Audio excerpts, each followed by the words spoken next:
اعوذ باللہ السمیع العلیم من الشیطان اللعین الرجیم بسم اللہ الرحمن الرحیم الحمد للہ رب العالمین والصلاة والسلام علی سید الانبیاء والمرسلین سیدنا و مولانا بالقاسم محمد وآلہ الطیبین الطاہرین المعصومین المظلومین اما بعد فقد قال اللہ تبارک و تعالی فی کتابہ المجید والفرقان الحمید وقولہ الحق بسم اللہ الرحمن الرحیم لا اکراہ فی الدین قد تبین الرشد من الغی۔ ارباب کرم، آپ کی خدمت میں مستقل جو گزارشات ہو رہی ہیں اس میں آپ نے دیکھا ہے کہ کہا یہ جا رہا ہے کہ لا اکراہ فی الدین قرآن مجید میں، کہ دین میں کسی طرح کا اکراہ نہیں ہے، دین میں کسی طرح کا جبر نہیں ہے، کسی طرح کا کمپلشن نہیں ہے، اور گمراہی اور ہدایت واضح ہیں۔ یعنی اگر واقعی وہ دین ہے، واقعی وہ ریلیجن ہے، تو اس کے اندر آپ کو ہدایت دکھائی پڑنی چاہیے، اور گمراہی سے الگ ہے تو اب انسان کا جو عقلی شعور ہے، جو انسانی شعور ہے، وہ اس کو پکار رہا ہے کہ وہ دین کو بغیر جبر کے قبول کر لے اور اس کے پرنسپلز کے اوپر چلے جیسے کہ وہ ہیومن بینگ ہے۔ تو عرض یہ کرنا ہے کہ کربلا میں امام حسین علیہ السلام اسی کی وضاحت کے لیے، اسی کو ظاہر کرنے کے لیے تشریف لائے، کیونکہ آپ کو جو بات لاجیکل ہے، ہم سمجھتے ہیں کہ یہ بات معلوم تھی اور یہ یقین تھا کہ ان حالات میں، جبکہ اتنی بڑی حکومت ہے، جو میں اکثر کہتا رہتا ہوں کہ اس زمانے کی جو حکومت تھی یزید کی، اس کا جو ایریا تھا وہ آج کسی بھی مسلم اس میں نہ جانے کتنی مسلم حکومتیں اور غیر مسلم حکومتیں ہیں۔ یعنی اگر آپ چلیے ادھر سے تو دمشق جو تھا وہ تو اس کا شام جو سیریا ہے، دمشق اس کا ایک شہر ہے۔ تو یہ جو دمشق تھا، سیریا تھا، اگر اس دمشق و سیریا کو دیکھیے تو یہ تو کیپٹل ہے۔ ادھر پورا سعودی عرب، ایران، یعنی افغانستان تک آپ ادھر جوڑ لیجئے، ادھر چلیے آپ تو مصر،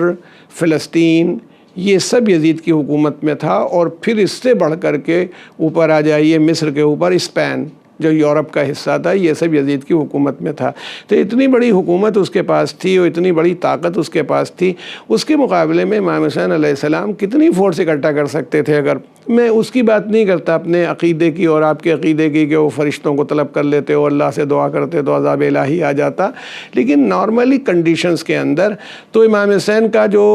قیام تھا، آپ کا کھڑا ہونا تھا، آپ نے یہ نہیں کیا کہ ایک دم سے جنگ شروع کر دی ہو، جو بار بار ہم کہتے رہتے، پہلے پوری کوشش کی ہے کہ اس معاملے کو بغیر لڑائی کے سالو کر لیا جائے۔ یزید اگر نمائندگی کا دعویٰ نہ کرتا اور آپ سے بیعت نہ مانگتا کہ آپ میری اتھارٹی کو مانیے اور آپ مجھے تسلیم کیجیے، اور آپ کے لیے کتنا مشکل کام تھا کہ آپ اللہ کی وحدانیت و توحید کی گواہی دیتے تھے، رسول کی رسالت کی گواہی دیتے تھے، پھر کسی ایسے آدمی کو آپ تسلیم کر لیں جو اس کے خلاف ہو، اس لیے یہ آپ کے لیے انیویٹیبل تھا، ناگزیر تھا کہ آپ اس کا مقابلہ کریں، اور اس کا مقابلہ کرنے کے لیے جو بہترین حکمت عملی تھی اس کے ساتھ آپ آئے کہ میری شہادت ہو۔ تو امام عالی مقام امام حسین علیہ السلام نے یہ بات طے کر لی تھی، لیکن آخر تک انہوں نے لڑائی کو کبھی بھی، میں اکثر کہتا ہوں اور پھر کہہ رہا ہوں آپ سے، بدر کی لڑائی میں، بدر میں کیا تھا؟ وہ اصل میں بدر میں اپنی حفاظت مقصود تھی اور شہر مدینہ کے لوگوں کی حفاظت۔ احد میں یہی بات تھی۔ خندق میں وہ لوگ اگر آتے تو یہ الگ بات ہے کہ اگر وہ معاشرہ ہی نہ بچتا، وہ سوسائٹی نہ بچتی، تو اسلام جو انہی لوگوں تک لمیٹڈ تھا ختم ہو جاتا، مان لیں۔ تو اس لیے انڈائریکٹلی آپ کہیں، مگر ڈائریکٹلی کوئی ایسی بات نہیں تھی کہ وہ اسلام کے اوپر ہی وہ کہہ رہا تھا کہ میں اسلام مٹانے آیا ہوں، وہ تو مسلمانوں کو مٹانے کے لیے آئے تھے۔ تو اس لیے آپ اور ہم یہ سب سمجھ سکتے ہیں اور اچھی طرح سمجھ سکتے ہیں، ہمیں کوئی اس میں دقت نہیں ہے کہ ہم اس کو سمجھ لیں کہ اس کا اصل روٹ کیا تھا۔ کربلا میں یہ نہیں تھا کہ کوئی شہر بچانا تھا، وہ نہیں تھا، جان بچانی تھی، وہ بات نہیں تھی، کچھ مال کی طلب تھی، وہ نہیں تھا، کوئی چیز چلی گئی تھی، صرف اصول بچانے تھے جو پرنسپل تھا۔ تو اسی لیے امام حسین علیہ السلام اپنے ساتھ ایسے مردوں کو بھی لائے۔ دیکھیے ایک بات یہ بھی تھی کہ حضرت نے فرمایا کہ بھئی ڈگنیٹی برقرار رہنی چاہیے، ہیومن ڈگنیٹی کے ساتھ۔ کبھی کبھی مجھے یہ بھی ہوتا ہے، دیکھیے گریہ بھی، غم بھی، ماتم بھی، عزا بھی، شاید تذکرہ آئے بھی، یہ سب بہت ضروری ہیں، ان سے انکار نہیں کیا جا سکتا۔ اور عزاداری آج تک جو قائم ہے وہ اس کی ساری جو رواسم ہیں ان کے پیش نظر قائم ہے، اور اس کو انتہائی خلوص کے ساتھ ہونا چاہیے، انتہائی محبت کے ساتھ ہونا چاہیے، بغیر کسی ریاکاری اور بناوٹ کے ہونا چاہیے۔ اس سے کوئی بھی آدمی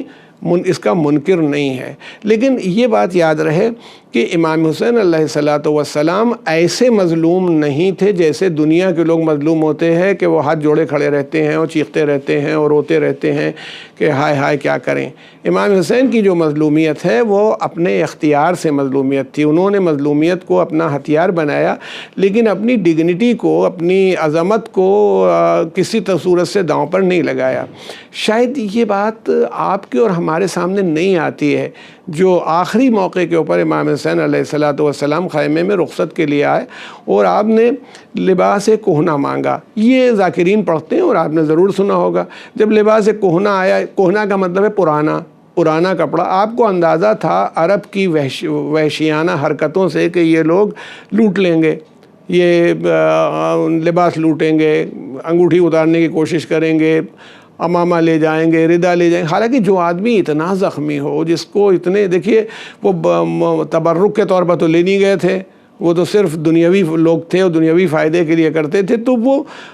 مگر آپ کو معلوم تھا، تو آپ نے جو کہنہ لباس مانگا تھا جگہ جگہ سے چاک کیا ان کی ذہنیت کی بنیاد کے اوپر، کہ ان کو اگر ذرا سی بھی اس میں، یعنی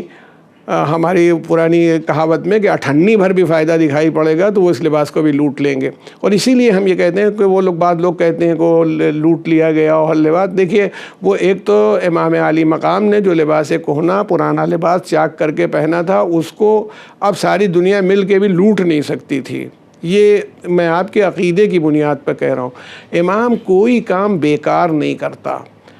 اگر انہوں نے اس کام کو کیا اور ان کا ارادہ ہو گیا کہ ایسا ہوگا تو پھر کوئی اس کو ٹال نہیں سکتا تھا۔ آپ نے چاک کر دیا، اچھا اتنے زخم لگے تھے، اتنا خون بہا تھا، وہ لباس تو چپک کر کے آپ کے جسم مقدس سے اس طرح سے ملحق ہو گیا تھا کہ وہ پارٹ آف دا باڈی بن گیا تھا۔ جو لوٹا گیا وہ آپ کی ردا تھی، آپ کی ابا، آپ کی قبا۔ تو میں یہ کہتا ہوں ان کی عظمت یہ تھی کہ اس موقع کے اوپر بھی ان کے دماغ میں یہ خیال تھا کہ بے کسی، بے بسی اور ذلت دماغ میں نہ آنے پائے۔ اس طرح کا ایک انسان کربلا میں آیا تھا اپنی ڈگنیٹی، تو وہ ان خواتین کو لے کے آئے تھے۔ اب اگر یہ خواتین گریہ و بکا اور سب اسی میں لگ جاتی، میں پھر بار بار کہتا ہوں کہ جب آزادی ملی ہے، یعنی قید یزید کی قید سے سب لوگ، تو اس آزادی کے بعد بھی جناب زینب نے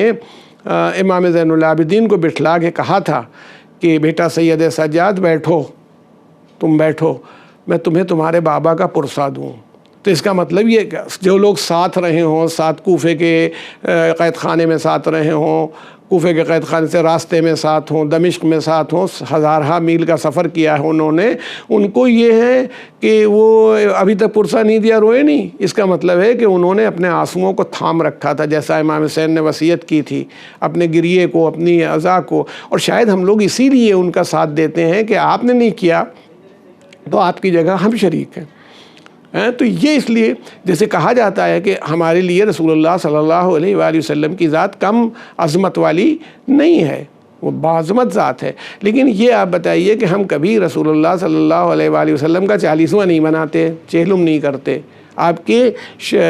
تاریخ وفات پر عزاداری ہوتی ہے، حضرت علی، جناب فاطمہ، کسی کا نہیں ہے، صرف انہی کا 40واں امام حسین کے لیے 40 کی، یہ خالی یہ نہیں کہ ہندوستان میں ہوتا ہے، 40 یا چہلم جو ہے امام حسین علیہ السلام کی ایک خصوصیت ہے، اس کا موقع نہیں تو آپ سے عرض کرتا۔ اور اس وقت تو ایسا ہے کہ جب 40 امام منائی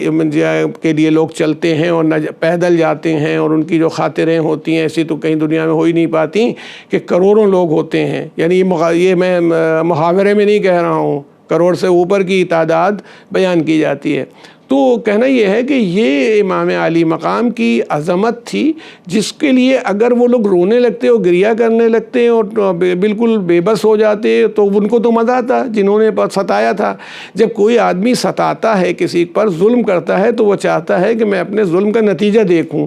تو امام حسین نے جس وقت کہا تھا کہ تم لوگ سفری لباس پہن لو، تیار ہو جاؤ اور بین نہیں کرنا اور رونا نہیں، کیونکہ اس سے باطل کو طاقت ملے گی، تو ان سب لوگوں نے طے کر لیا تھا کہ ہم ایسے ہی کریں گے، چنانچہ وہ ہمیں ملتا ہے۔ اب میں آپ سے پوچھنا چاہتا ہوں اور کہنا بھی چاہتا ہوں آپ کی خدمت میں کہ یہ کمزور لوگ ہوتے تو یہ کام نہیں کر سکتے تھے۔ اسی لیے دیکھیے جب یہ قافلہ کوفے میں پہنچا ہے، اور کوفے کے پہلے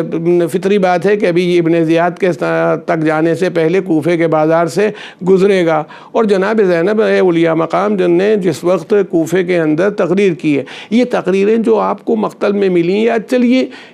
دیکھیے بات جو کہی جاتی ہے وہ آج کی تقریر جو کی جاتی ہے، جو یوٹیوب پر اور نیٹ پر اور کہاں کہاں ہوتی ہے، وہ کہاں سے کہاں بدل جاتی ہے۔ تو اگر اس کے کچھ الفاظ بدل جائیں، کچھ واقعات بدل جائیں، وہ اپنی جگہ پر، لیکن وہ تقریروں کا وجود ہونا اس بات کی دلیل ہے۔ دیکھیے جناب زینب سلام اللہ علیہا اس سے پہلے یہ نہیں کہ کوئی اب مقررہ تھیں، تقریریں کرتی تھیں اور اسپیچز دیتی تھیں، یہ نہیں ہے۔ ان کے لیے امام کی سند ہے کہ آپ عالمہ غیر معلمہ تھیں، آپ ایسی عالمہ تھیں کہ جس کو کسی تعلیم دینے والے کی ضرورت نہیں تھی، اور اس بنیاد کے اوپر جناب زینب سلام اللہ علیہ۔ اچھا ایک میں عجیب بات آپ سے کروں کہ بار بار جناب زینب کا تذکرہ آتا ہے، وہ ڈومینیٹنگ پرسنالٹی ہیں،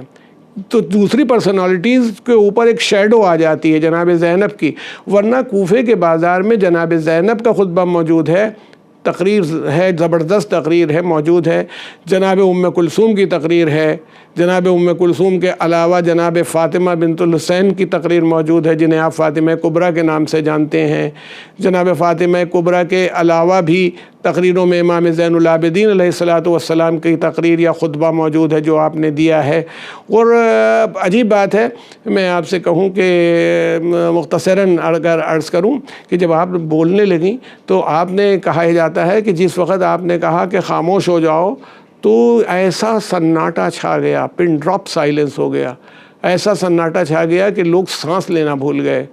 آپ بتائیے، اچھا اس میں کوئی یہ نہیں تھا کہ سب دوست تھے، اگر دوست ہوتے تو کیسے سب، اور یہ بھی نہیں تھا کہ اس کے اندر فوجی نہیں تھے اور اس کے اندر سپاہی نہیں تھے، مگر خاموشی ہو گئی۔ اس کے بعد جناب زینب نے باقاعدہ ڈانٹا ہے ان لوگوں کو کہ تم اب رو رہے ہو، تم اس عورت کی طرح ہو، ارشاد فرمایا، جو سوت کاٹتی ہے اور رسی بناتی ہے اور اس کے بعد پھر توڑ دیتی ہے، یعنی جتنی محنت ہے اس کو، یا تمہیں نے گویا امام حسین کو اصلاح امت کے لیے بلایا، اصلاح امت کے لیے وہ آئے، جب آئے جو اپنے سفیر کو بھیجا، اس کی بیعت کی، بعد میں ان کی شہادت ہو گئی اور تمہیں لوگوں نے بھی گھیرا۔ تو یہ ساری باتیں جو تھیں، دیکھیے ایک بات مگر پھر بھی میں آپ سے کہتا چلوں کہ یہ نہیں کہ کوفے میں سب ویسے ہی تھے۔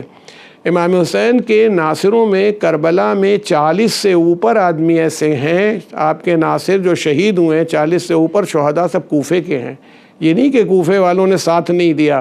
تو آدھی سے زیادہ تعداد کوفے والوں کی ہے، مگر وہ جیسے کہ ہر جگہ اچھے اور برے ہوتے ہیں تو انہیں ڈانٹ پلائی ہے اور کہا ہے ان کو، تو یعنی ایک خاتون، اور میں آپ کو بات ختم کرتے ہوئے کہوں کہ ایسی خاتون، یہ بتائیے کہ بھی راستے میں کون سا ایسا کھانے پینے کا انتظام ہوا ہے اور پانی کتنا آیا ہے اور کتنی ان کو ریلیف ہوئی ہے۔ عبداللہ ابن عفیف ازدی ایک امام امیر المومنین کے صحابی تھے، ان کی ایک آنکھ صفین کی لڑائی میں شہید ہو گئی تھی اور ایک جمل میں حضرت علی کے ساتھ تھے، شہید ہو گئی تھی، اندھے ہو گئے تھے، تو وہ ان کو سجائی نہیں دیتا، سن 40 ہجری میں۔ تو جب انہوں نے تقریر سنی تو اپنی بیٹی کا بازو پکڑ لیا اور کہا کہ کیا قیامت آ گئی ہے؟ تو بیٹی نے کہا کیوں؟ کہا کہ یہ تو علی بول رہے ہیں، یہ کوئی یعنی لہجہ امیر المومنین میں گفتگو ہو رہی ہے، میرے مولا اسی طرح بولتے تھے۔ تو کہا یہ حضرت علی کو انہوں نے کہا نہیں بول رہے ہیں، بلکہ یہ آپ کی بیٹی جناب زینب بڑی بیٹی بول رہی ہیں ان کی۔ تو یعنی پوچھا تھا کہ کیا قیامت آ گئی؟ اس میں مولانا ڈاکٹر قلب صادق صاحب قبلہ اللہ مقامہ فرمایا کرتے تھے اس موقع پر کہ مگر میں ایک فرق ہے کہ امیر المومنین جب خطبہ دیتے تھے تو اپنوں میں دیا کرتے تھے، مسجد کوفہ میں، اور ان کا ممبر ایک جگہ پر رکا ہوتا تھا، مگر جناب زینب جس اونٹ کے اوپر بیٹھی ایک جگہ پر رکا ہوا نہیں ہے، یہ چل رہا ہے، ہاتھ بندھے ہوئے ہیں، اس کے بعد بھی لہجے میں کوئی فرق نہیں آیا۔ اتنی باہمت خواتین کو، اتنے باہمت اسیروں کو لانے کا امام حسین کا جو مقصد تھا وہ یہی تھا کہ واقعہ کربلا کوئی حادثہ نہ بن جائے، واقعہ کربلا ایسا رہے کہ جو ہمیشہ انسانوں کو، مردہ انسانوں کو زندہ کرنے کا کام آئے۔ والسلام علیکم ورحمۃ اللہ وبرکاتہ۔